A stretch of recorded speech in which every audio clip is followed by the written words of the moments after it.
Welcome to the first episode for 2018 of the Gaming Codex, the show where I try to explain to you all the myriad of words and terms used within the video games industry and to describe video games. Today's episode is one that should have been done earlier but wasn't. The MMO. According to the general definition, an MMO is a massively multiplayer online game which is capable of supporting large numbers of players, typically from hundreds to thousands on the same server. MMOs feature a huge persistent open world, although some games differ using instances for some zones, but the overall world remains a persistent shared place. Although the concept of playing something over the internet in a shared space may seem to a lot of people like it's something new, mostly because it wasn't until World of Warcraft that the genre truly became the absolute monster it is now. It is one of the oldest genres in the industry. It predates much of the current genres we have. It predates the RTS, it predates the FPS, it predates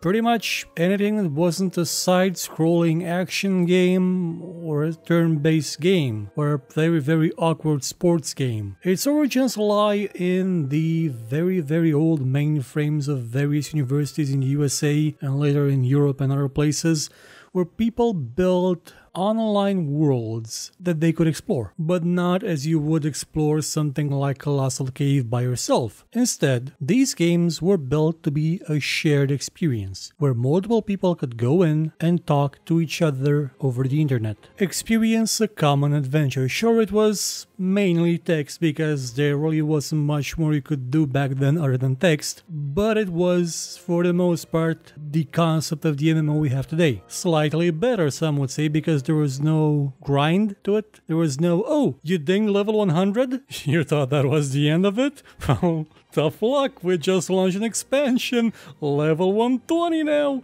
go grinding. The first MMOs were not about that. The first one, Multiple User Dungeon 1, or MUD 1, was certainly not about that. It was about escaping the prison of your mind, the one that kept you in place, that prevented you from growing as a person. It's a complicated thing that I made a show about called The Dark Age of the MMO, go check it out. But this kind of game was still not called an MMO. It was called MUD, it was called a multiple user dungeon, and it was named so for a long time. Even when the genre sort of shifted and added graphics, when it became something else like a common shared living space such as Habitat on the Commodore 64, it was still not called an MMO. When it started converging to the MMORPG that we all know and love, in games like the original Neverwinter Nights, it was still not called an MMO. It wasn't called one with Meridian 59.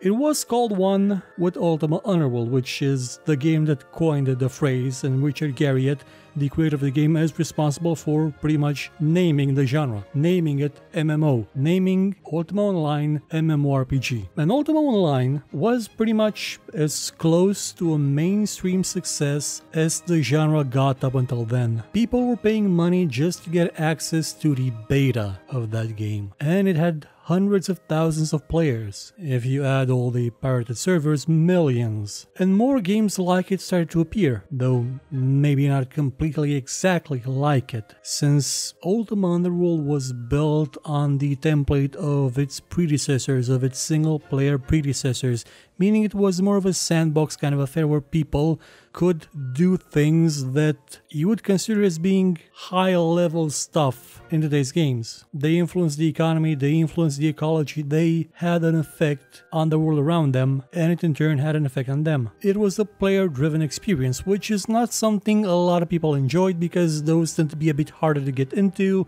and you do need to have more of a presence in there and not just log in from time to time and have some fun. This is where the theme park kind of MMO came along, where experiences were tailored to a certain type of adventure that you could have, you could repeat even, that you could enjoy with other people. It was more of a directed kind of approach to design. And over the years we got many different kinds of combinations between the two. We got everything from Anarchy Online to Astron Skull to the other game that ushered in a new age of acceptance of this genre on a global stage, EverQuest. And then from EverQuest we got World of Warcraft. And then it kind of stopped. So what would be the popular definition of an MMO? Well, that is, in general, anything online with progression and probably microtransactions. Let's talk a bit about what an MMO isn't. When you hear the term MMO shooter or MMO FPS, you think of generally two things: PlanetSide, which absolutely is one, or the plethora and endless numbers of online shooters that look like they are basically Counter-Strike with a progression system. No, honestly, Counter-Strike already has one in its current version. They just call themselves MMOs, usually because they have some sort of microtransaction, you gain levels and maybe you gain some abilities.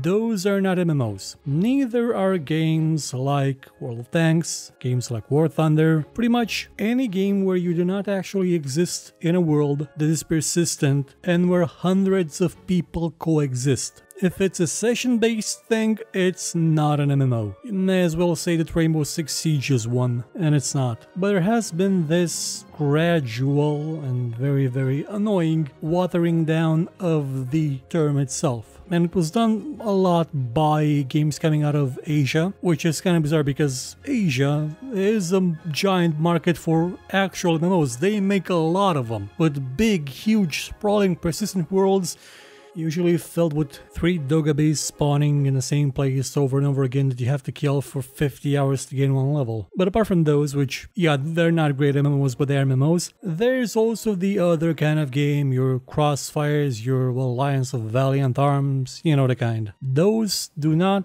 at all fit the qualifications needed to be an MMO. Now, what is the marketing definition of an MMO? Well, everything has to be World of Warcraft. That's the definition of it. Because although some people went the route of just slapping the name on everything, others went the way of, oh yeah, an MMO.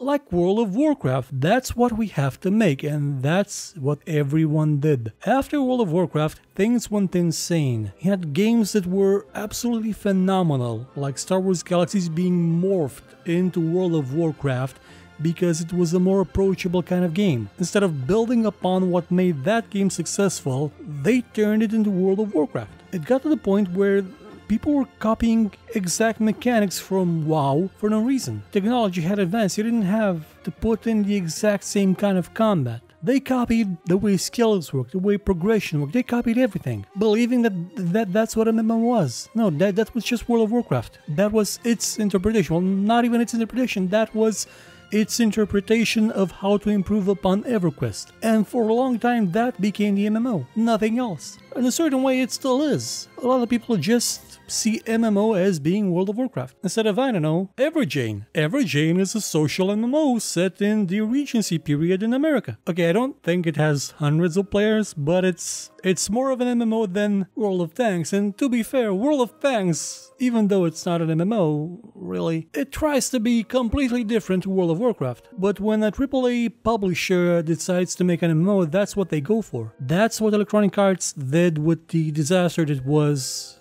you know, the Warhammer game we don't talk about. That's what they did with their own Star Wars game, though at least it was funny to play as a bounty hunter and chop people's heads off and show them to their wives. And that's what Bethesda did with the Elder Scrolls Online, which you think, okay, they could have probably made it based more on the concepts of the Elder Scrolls. Freedom. No, they just made World of Warcraft in Tamriel, and no one liked it, because everybody's played that exact game with that exact gameplay loop a billion times over, often for free, in things like Runes of Magic or Perfect World. But because World of Warcraft is this juggernaut, this golden standard of profit, it's it is the most profitable game ever made. It's raked in more cash in 14 years than any game franchise. Heck, probably than most game franchises put together. We're talking, I think,